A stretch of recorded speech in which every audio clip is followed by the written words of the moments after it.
Você está assistindo o podcast do programa Vida e Saúde, voltado ao dia a dia da cidadania, ciência e liberdade de expressão científica. Nesta semana, vamos tratar sobre o assunto complemento multidisciplinar pré- e pós-cirúrgico hospitalar e também ações da saúde preventiva. A mediação das entrevistas e debates estará com a sua produção nas plataformas digitais de áudio Spotify e Deezer. Tem como apresentador, no sistema de redação e produção, o jornalista Ronaldo Luiz. Para quem está assistindo pelo YouTube, pedimos que deixe seu like para avaliação do nosso trabalho e compartilhe em seus grupos de amigos virtuais. Antes de iniciarmos o nosso bate-papo com os convidados de hoje, deixamos a nossa tradicional dica da semana. São 5 dicas para uma vida mais saudável. Lembrando que é fundamental solicitar informações ao seu médico sobre as precauções antes e depois de um procedimento cirúrgico. Vamos às dicas. Descubra qual alimentação é a mais adequada na pré-cirurgia. 2. Descubra qual é o repouso adequado pré- e pós-cirúrgico. 3.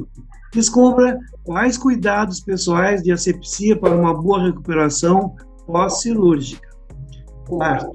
Descubra como controlar o desconforto de supostas dores na pós-cirurgia. 5. Descubra se apostar em drenagem linfática não alivia possíveis dores pós-cirúrgicas.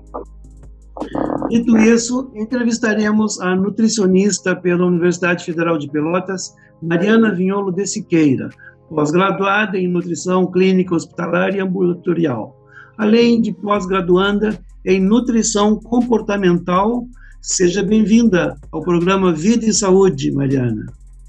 Obrigada, Ronaldo Luiz. Sempre um prazer retomar o programa Vida e Saúde, colaborando com o suporte nutricional aos ouvintes.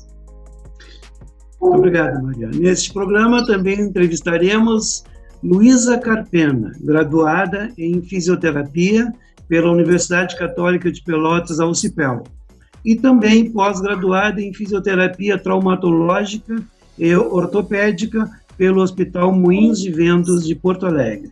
Luísa? Boa noite, muito obrigada pelo convite, Ronaldo Luiz. É um prazer estar aqui podendo compartilhar com vocês esse assunto. Muito bem. Também entrevistaremos neste programa da turma 2014, que foi a primeira turma de jornalismo da Universidade Federal de Pelotas, da UFPEL. A jornalista com colunas em jornais e na web, Graça Vignolo de Siqueira. Seja muito bem-vinda ao programa Vida e Saúde, Graça. Obrigada, Ronaldo. Para mim é um prazer ter feito parte da primeira turma de jornalismo. É um prazer poder conversar contigo hoje. Muito bem. Feitas as apresentações das convidadas de hoje, passaremos ao imediato questionamento. Vamos começar pela nutricionista Mariana. Nós vamos ouvir agora um depoimento que veio para enriquecer o nosso debate. Olá, tudo bem? Como é que é o seu nome? Luciano. Seu Luciano, qual é a sua idade, por gentileza? 49 anos.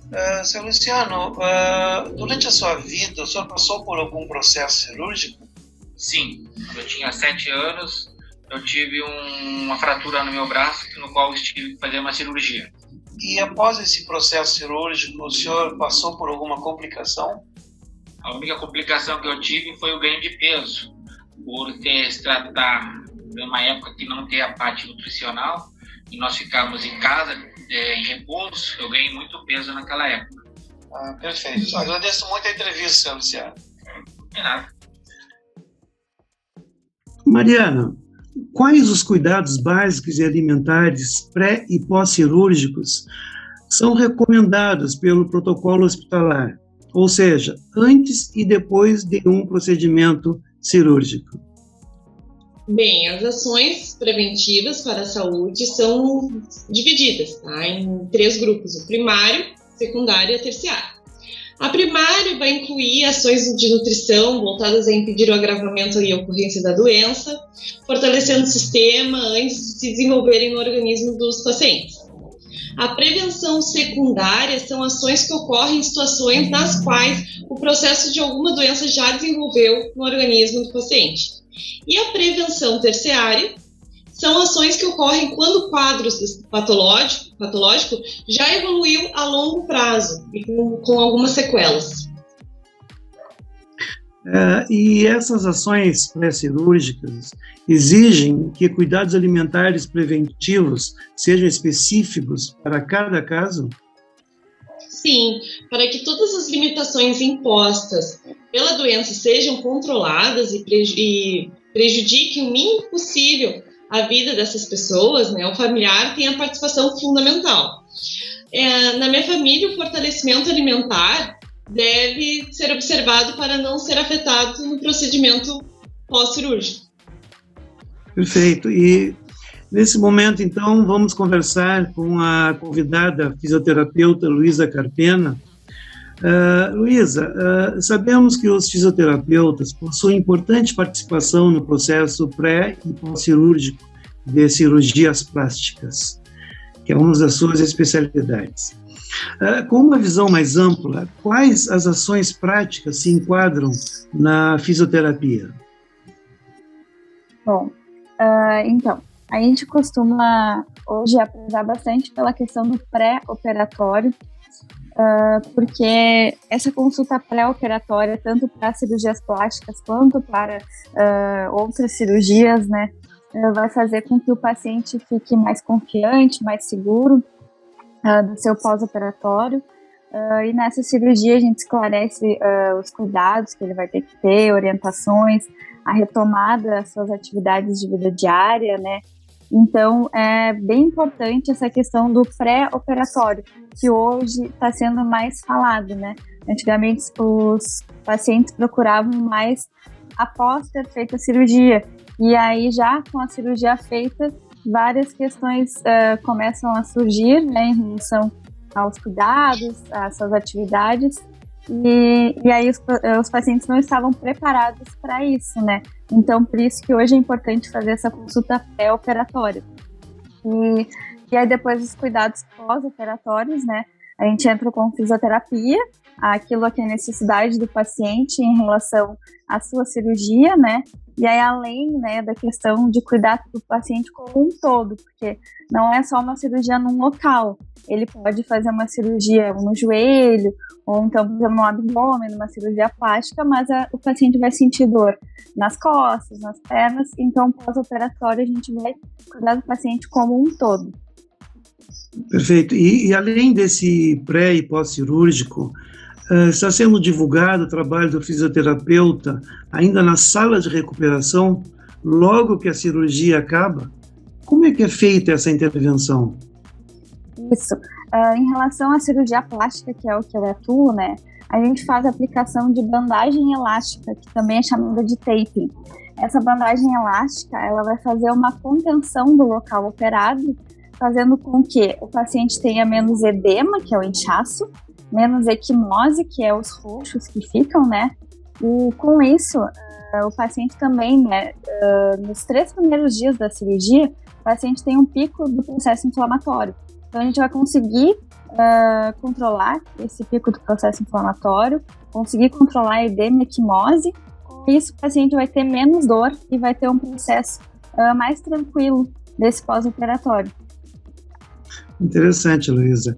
E como é feita a procura pelo atendimento? Por exemplo, o paciente precisa do encaminhamento médico para isso?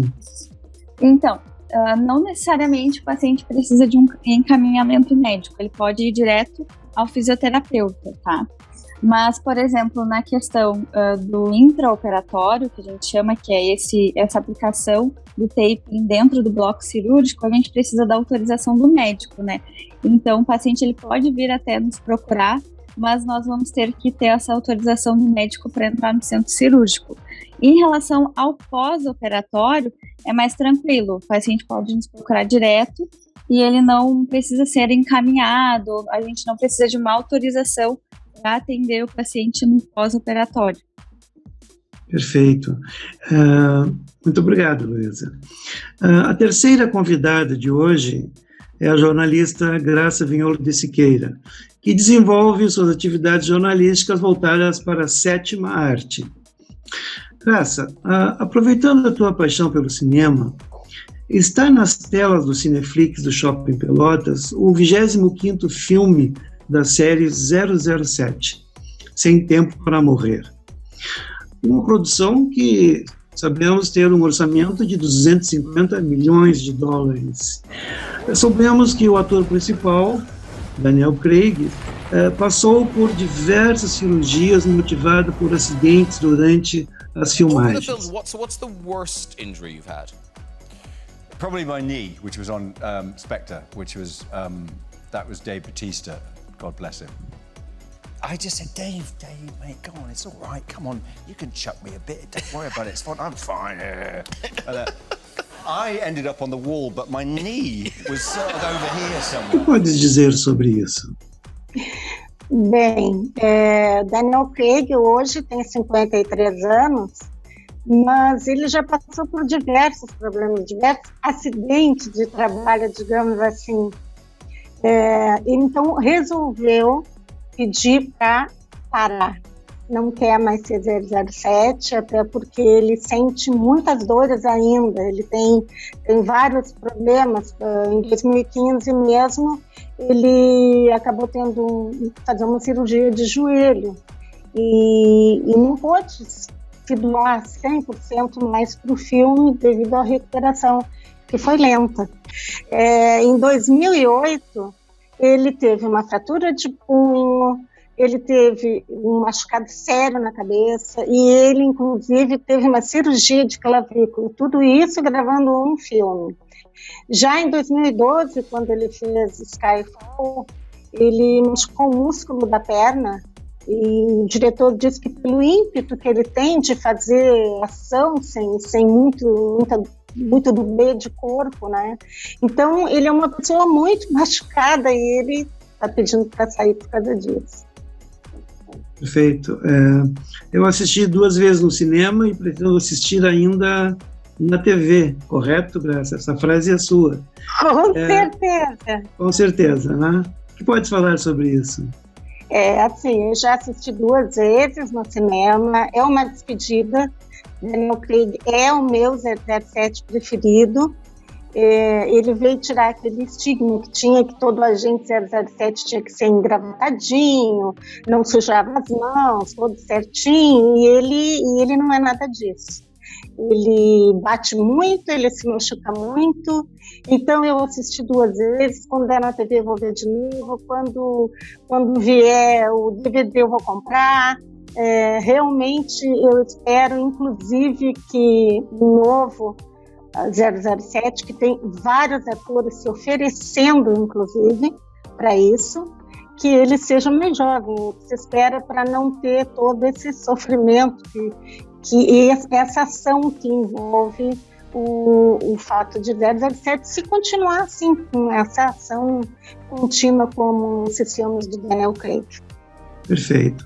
Eu agradeço aos convidados a participação no programa e, finalizando o nosso podcast, peço que deixe seus contatos para nossos ouvintes elucidarem possíveis dúvidas. Com Mariana. Obrigada, então.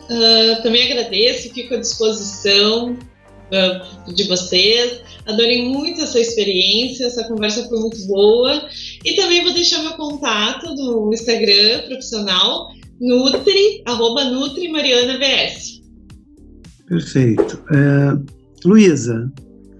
Boa noite, agradeço por essa oportunidade, foi muito legal aqui compartilhar com vocês os conhecimentos da minha área. E eu deixo para vocês então meu contato, que é @luisacarpena.fisio. Qualquer dúvida que tiverem, podem me chamar lá no direct, que eu vou ter prazer em responder vocês. Graça. Bem, foi muito legal, foi uma experiência inédita para mim, se precisar, estou aqui, porque daí vier. E quem quiser conversar comigo, o meu Instagram é @gracavignon. O programa Vida e Saúde agradece aos convidados de hoje. Esta é uma produção da disciplina de Práticas Laboratoriais 3, sob orientação do professor Paulo Cajazeira, do curso de jornalismo da Universidade Federal de Pelotas, a UFPEL. Eu sou o jornalista Ronaldo Luiz e recomendo que aproveitem bem a semana.